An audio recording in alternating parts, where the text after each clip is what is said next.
આ ઓલો આવે રહ્યો ને હા એ મારી રોજ મેથી મારે. આજે ને ભૂલવાડ દઉં. કઈ રીતે? અરે મારે ભેગા ગપ્પા માર્યા રાખવાના એનું મારે બાટલી ઉતાર દઉં.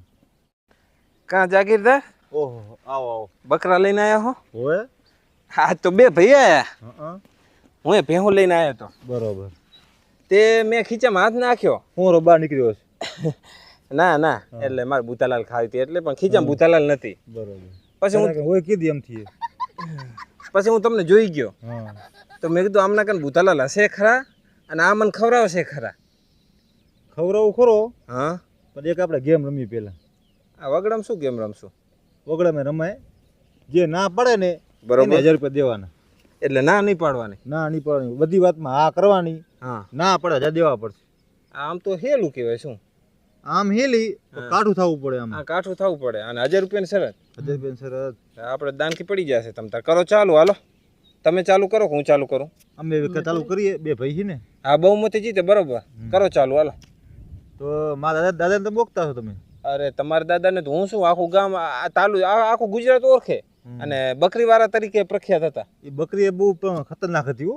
હા તમારા દાદાની બકરી. હા 20 ફૂટ લાંબી. હા 40 ફૂટ ઊંચી. હા દોડવામાં પહેલો નંબર. હા એક દાડો તો ઘોડાની રેસમાં લઈને ગયા હતા, પહેલો નંબર લાવી. હા તમારે ઘોડા નરાઈ દીધી તમારા દાદાની બકરી અને દાદા અસવાર હતા. તમારા દાદા પ્રખ્યાત બકરી ઉપર ચડી જ જતા. અરે તમે રેસની ક્યાં વાત કરો છો? એકવાર ગામમાં ધીંગાણાનો ઢોલ વાગ્યો હા અને મારા દાદા નીકળ્યા બકરી લઈને હા અને સામે હજારોની ફોજ. હા અને મારા દાદાએ નાખી બકરી અને બાકા ઝીકી બોલાવી કઈ બે થઈ ગયું. બે થઈ ગયું. હા એ યુદ્ધ આખું પ્રખ્યાત છે. ઓલું કેમ આપણે પાણીપતનું યુદ્ધ હતું એવી રીતે આ કાંક બકરીનું યુદ્ધ કહેવાય. તો શું પછી મારા દાદા સાંજે પાછા આવ્યા યુદ્ધ પૂરું જીતીને. હા ગામે તો સન્માન કર્યું. સન્માન કરવું જ પડે ને. વીર બકરીવાળા તરીકે ત્યારે પ્રખ્યાત થયા ને કવિઓએ નામ આપ્યું વીર બકરીવાળો અમારા દાદાને. ત્યાંથી પછી બકરીવાળા ઓળખવા ચાલુ થઈ ગયું વીર બકરીવાળા. હા પછી આયા ને પછી રાતે વારું કરીને હુતા. હા રાતે વિચાર આવ્યો કે આ મર્ડર થઈ ગયા છે તો આનું પાપ ધોવું પડે ને. પાપ થવું પડે. સાચી વાત છે. તો ગામમાં કહો કે તારા જેવી સલાહ આલી કે યાત્રા કરી આવો. હા યાત્રા કરવી પડે. કે શું મારા દાદા નીકળ્યા બકરી લઈને 4 ધામ યાત્રા કરી. હા અને એ તો પ્રખ્યાત છે કાક વર્લ્ડ જીનિક્સ બુક કઈ આવે છે એમાં વર્લ્ડ રેકોર્ડમાં નામ આવ્યું છે તારા દાદાનું ને તમારા દાદાની બકરીનું બેનું આવ્યું. આ બકરી કે જાતિ લીંડિયું કરી ગઈ હતી પણ જાત્રા પૂરી કરી. સાચી વાત. 4 ધામની. તારા દાદા બકરીમાંથી નીચે જ નતા ઉતર્યા. સાચી વાત છે. બકરીની જાત્રા કરે એટલે ગામ તો જમાડવું પડે ને. હા જાત્રા કરો ગામ જમાડવું પડે. અમે આખો વિસ્તાર જમાડ્યો હતો. હા ધુમાડા બંધ. તમારા બંધ. સાચી વાત છે. અને 2 અવાડામાં તો શીરો બનાવ્યો હતો. હા અવાડામાં જ બનાવ્યો હતો કેમ કે કડાયા તો એવડા હોય નહીં. હા સાચી વાત. 100 ડબ્બા તો ઘી નાખ્યું હતું. અરે હો ક્યાં 1000 ડબ્બા. હજાર સાચી વાત. હોય થાય શું હોય અને તમારા દાદા તો આમ દિલદાર નતા. બધું ચોખા ઘીમાં જ રસોઈ બનાવી હતી બધી. સાચી વાત છે. પછી કાંઈ છે હવે? એ બકરી હજુ જીવતી હો.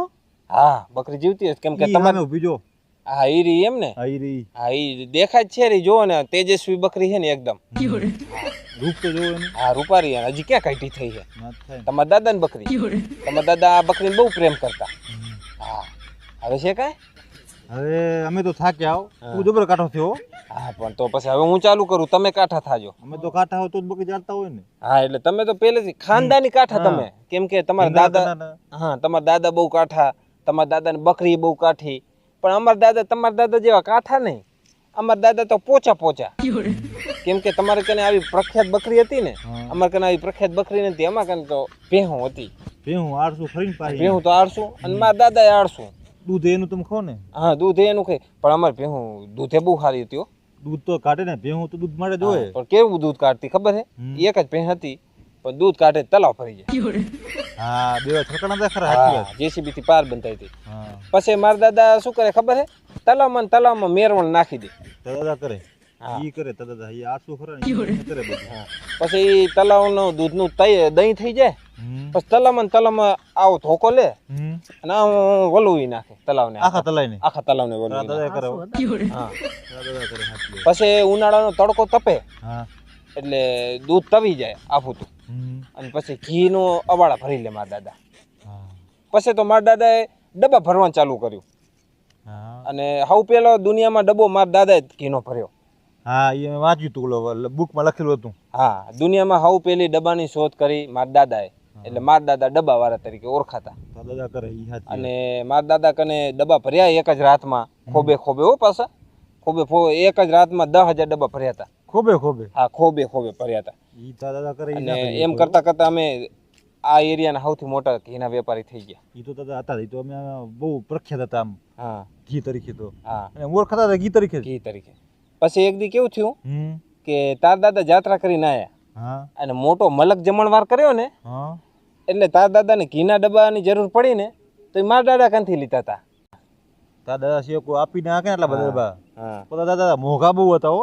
લોભી ખરા ને તમે. હા, એટલે મારા દાદા લોભી હતા અને મોંઘા હતા એ વાત સાચી. એટલે તમે જમણવાર કર્યો ને ત્યારે ઘીનું બિલ તો બહુ મોટું બન્યું હતું. એટલે પછી તાર દાદાએ મારા દાદા કને ઘીના પૈસા બાકી રાખ્યા. આપી દીધા ને. હા, તો આપી જ દે ને. તાર દાદા જો કે અખાત્રીજ ઉપર આવ્યા હતા બિલ ચૂકવવા.